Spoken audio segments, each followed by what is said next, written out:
কোরআনের পাখি আল্লামা সাঈদ রহমাতুল্লাহ আলাইহি ওনার কি দোষ ছিল?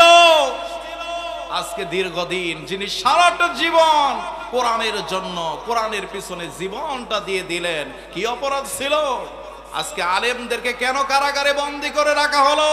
একদিন দুনিয়ার মানুষের সামনে, বাংলাদেশের মানুষের সামনে জবাব দিতে হবে। কথা বলেন ঠিক কিনা? ছোট্ট একটা মানুষ, আপনারা ময়মনসিংহের একজন ছোট্ট মানুষ মাদানী, এই মানুষটা বলছে আমার কি অপরাধ ছিল? রফিকুল ইসলাম মাদানী সে বলছে আমাকে গ্রেফতার করে যখন নিয়ে যাওয়া হলো, এই মুসলমান আলেমদের চরিত্র কেমন, আলেমদের সম্মান দিয়েছেন কে? কথা বলে না। আলেমদের সম্মান আল্লাহ তাআলা দিয়েছেন, কিন্তু দুনিয়ার জালেম তারা যতই চেষ্টা করুক আলেমদের সম্মান ছিনিয়ে নিতে পারবে না। রফিকুল ইসলাম মাদানী ছোট্ট মানুষ, কিন্তু আল্লাহ রাব্বুল আলামিন তার ভিতরে, তার সিনার ভিতরে এত ইলমি পাওয়ার দিয়েছেন, কোরআনি পাওয়ার দিয়েছেন। এই মানুষটার কথা শুনলে ঈমানি শক্তি বেড়ে যায়। কথা বলেন ঠিক কিনা?